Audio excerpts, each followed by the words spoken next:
ragged breath, trying to quell the fear tripping down her spine. "I will, Mac. I promise I will."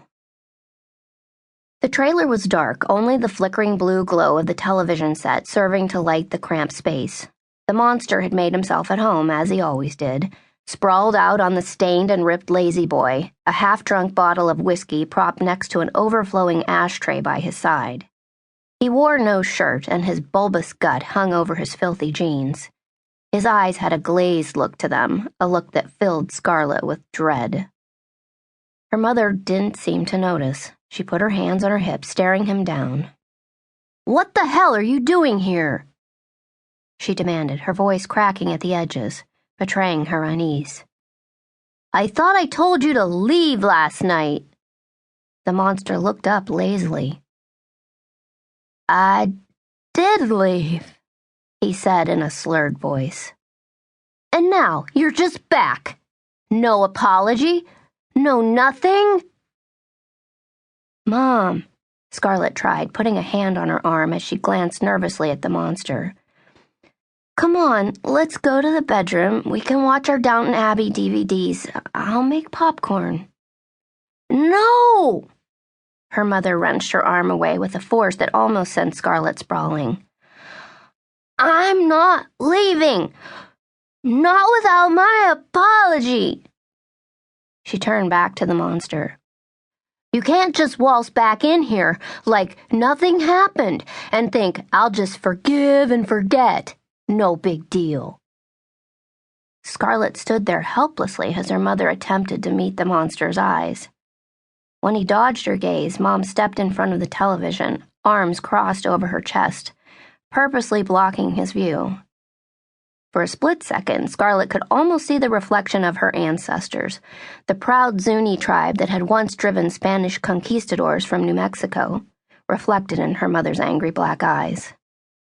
But it was gone as soon as it came, forcing Scarlet to face reality once again. Her mother was no fierce tribal warrior of old, ready to defend her land and property, but merely a shell of a woman who had downed too many rum and cokes at dinner. Liquid courage, she had called it.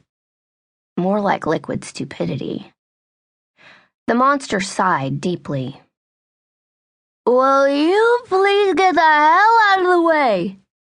he asked, trying to look around her. "I've got money on this game.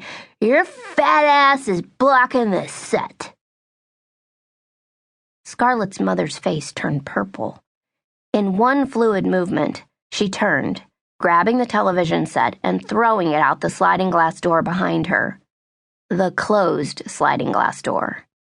Scarlet gasped as the box crashed through the window pane and smashed onto the back porch in a cloud of sparks and smoke and broken glass. Oh, crap.